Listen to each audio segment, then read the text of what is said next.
Hello and welcome you all. इस video में हम लोग भारतीय रेलवे के कुछ ऐसे गाइडलाइंस के बारे में जानेंगे जिसे हर एक यात्री को पता होना चाहिए, जिससे यात्रा के दौरान किसी तरह का कोई परेशानी ना हो, यात्रा सुगम हो और परेशानियों से बच सकें। तो चलिए दोस्तों, वीडियो शुरू करते हैं।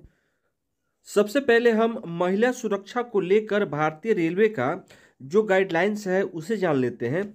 अगर कोई महिला रात के समय अकेली यात्रा कर रही है या अपने बच्चे के साथ यात्रा कर रही है और उस महिला के पास टिकट नहीं है या टिकट बनवाने के लिए पैसा भी नहीं है, तो इस स्थिति में भारतीय रेलवे का कोई भी कर्मचारी या टीटीई उस महिला को ट्रेन से बाहर नहीं कर सकता है। इस महिला को अगर जांच दल के साथ महिला कांस्टेबल है तो उस महिला के साथ छोड़ा जा सकता है। ट्रेन टिकट बुकिंग में महिला, दिव्यांग और सीनियर सिटीजन के लिए एक निर्धारित कोटा होता है। अगर आप अपना कोटा सेलेक्ट करके टिकट बुक करते हैं तो ज़्यादा चांस होता है कि आपका टिकट कंफर्म मिलेगा। जैसे यहाँ पे देख रहे हैं दोस्तों, जनरल कोटा लिखा हुआ है, आप यहाँ पे क्लिक करें। उसके बाद से आप यहाँ नीचे देख सकते हैं कि अगर आप महिला हैं तो लेडीज सेलेक्ट करके बुक करें। अगर आप सीनियर सिटीजन हैं तो आप यहाँ पे lower berth senior citizen select करके बुक करें। अगर आप दिव्यांग हैं तो पर्सन विथ डिसेबिलिटी सेलेक्ट करके बुक करें, तो आपको टिकट मिलने के चांसेस ज़्यादा हो जाते हैं। अब हम लोग जान लेते हैं कि भारतीय रेलवे में यात्रा के दौरान आप अधिकतम कितना वजन लेके साथ में जा सकते हैं, यानी आपका लगेज कितना होना चाहिए। तो अगर आप एसी फर्स्ट क्लास में यात्रा कर रहे हैं तो अधिकतम पर पर्सन आप 70 केजी तक सामान लेके जा सकते हैं। उसके बाद से अगर आप एसी सेकेंड क्लास में यात्रा कर रहे हैं तो आप अधिकतम एक यात्री के साथ 50 किलो वजन लेके जा सकते हैं। वैसे ही अगर आप एसी थर्ड क्लास में यात्रा कर रहे हैं तो आप पर पर्सन यानी प्रति व्यक्ति 40 केजी सामान लेके जा सकते हैं। अगर आप स्लीपर क्लास में यात्रा कर रहे हैं तो स्लीपर क्लास में भी आप 40 केजी सामान लेके जा सकते हैं। अगर आप द्वितीय श्रेणी यानी जनरल क्लास में यात्रा करते हैं तो आप अपने साथ 35 किलो तक का वजन लेके जा सकते हैं, यानी एक व्यक्ति जनरल क्लास में 35 किलो तक का वजन लेके जा सकता है। तो दोस्तों, जो अभी अभी हमने जो आपको निर्धारित कोटा बताया, अगर आप इससे ज़्यादा वजन लेके यात्रा करते हैं तो भारतीय रेलवे की तरफ से आपके ऊपर जुर्माना लगाया जा सकता है। तो बताने का मतलब ये है कि अगर आप यात्रा कर रहे हैं, आपके पास निर्धारित कोटा से ज़्यादा वजन का सामान है और कोई भी रेलवे कर्मचारी अगर आपसे पूछताछ करता है तो आप उनको सहयोग करें, आप उनसे बहसबाजी ना करें। बहस करने पे हो सकता है कि वो आपके ऊपर ज़्यादा जुर्माना लगा दें। आप उनसे रिक्वेस्ट करें, वो आपको छोड़ देंगे या जो भी करना होगा सो करेंगे। तो आपके लिए बेहतर होगा कि आप उनसे ज़्यादा आर्गूमेंट यानी बहस न करें।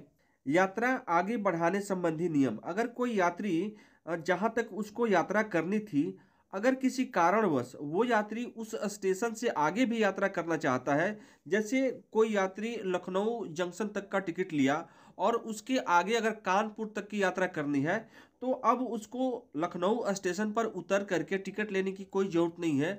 वह टीटी से मिल करके और कानपुर तक का टिकट ले सकता है और वहां से आगे यात्रा कर सकता है। यानी जो आपका डेस्टिनेशन है, यानी जहां तक जाने वाले हैं, अगर किसी कारणवश उससे आगे वाले स्टेशन तक यात्रा करना चाहते हैं तो आप ट्रेन में ही टीटी से मिलकर के अपना टिकट बनवा सकते हैं और यात्रा कर सकते हैं। ट्रेन में यात्रा के दौरान आप दूसरे यात्रियों का भी ख्याल रखें। फ़ोन पर बात करते समय ज़ोर से चिल्लाकर बात न करें, या अगर आप म्यूजिक बजा रहे हैं या कुछ भी सुन रहे हैं तो कोशिश करें कि हेडसेट लगा करके सुनें। अगर आप हेडसेट लगा करके नहीं सुन सकते हैं तो कम साउंड के साथ म्यूजिक बजाएं या जो भी सुनना हो वो सुने। तो आप वॉइस संबंधी नियम का भी पालन करें। अगर आप अपने मित्र, दोस्त या किसी के साथ अगर ट्रेन में भी बात कर रहे हैं तो कोशिश करें कि कम साउंड में बात करें, यानी आपका वॉइस कम होना चाहिए और ज़ोर से चिल्ला करके आप बहस ना करें या ज़ोर से चिल्लाकर बात ना करें, जिससे दूसरे यात्रियों को परेशानी हो। अगर आप अपने परिवार के सदस्य को या किसी मित्र को रेलवे स्टेशन छोड़ने जाते हैं और प्लेटफार्म के अंदर जाना चाहते हैं तो आप प्लेटफार्म टिकट ले करके ही अंदर जाएं, क्योंकि दोस्तों अक्सर प्लेटफार्म्स पे चेकिंग होती रहती है। खासकर आजकल ज़्यादा ही हो रहा है, तो चेकिंग होता रहता है और जो व्यक्ति विदाउट प्लेटफार्म टिकट पकड़ा जाता है उस पर जुर्माना लगता है। तो बेहतर होगा कि आप प्लेटफार्म टिकट ले करके एंट्री करें, क्योंकि दोस्तों मात्र 10 रुपये का प्लेटफॉर्म टिकट मिलता है और आप प्लेटफॉर्म टिकट मोबाइल से भी बुक कर सकते हैं। इस पर मैंने एक वीडियो भी बना रखा है, लिंक डिस्क्रिप्शन में है, आप वहां पे जा करके देख सकते हैं। अलार्म चेन पुल संबंधी नियम। अगर आप ट्रेन में यात्रा के दौरान अलार्म चेन पुल का उपयोग बिना किसी रीजन के, बिना किसी कारण के करते हैं तो आपके ऊपर 1000 रुपये का जुर्माना हो सकता है या 1 साल का कैद हो सकता है या दोनों ही हो सकता है। तो आप किन परिस्थितियों में अलार्म चेन पुल का उपयोग करके ट्रेन को रोक सकते हैं, वो परिस्थितियां इस तरह है। अगर ट्रेन में अचानक कोई हादसा हो जाए, जैसे ट्रेन में आग लग जाए, तो आप चेन पुल का उपयोग कर सकते हैं। या कोई बच्चा स्टेशन पर छूट जाए, या कोई वृद्ध व्यक्ति या विकलांग व्यक्ति ट्रेन में चढ़ने में टाइम लगा रहा है और ट्रेन चल दी, तो आप ट्रेन को रोक सकते हैं, यानी अलार्म पुल का उपयोग करके ट्रेन को रोक सकते हैं।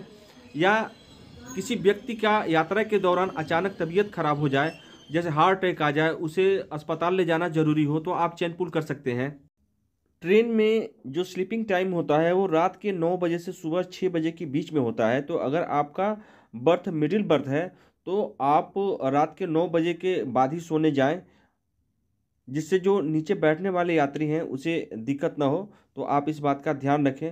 हाँ, अलबत्ता अगर आपके जो सहयात्री हैं, जो साथ यात्रा कर रहे हैं, अगर वो सहमत हैं तो आप सो सकते हैं, इसमें कोई बात नहीं है। तो इस बात का भी आप ध्यान रखें। तो उम्मीद करता हूँ कि ये वीडियो आपको ज़रूर अच्छा लगा होगा। आप वीडियो को लाइक, सब्सक्राइब और शेयर करना ना भूलिएगा।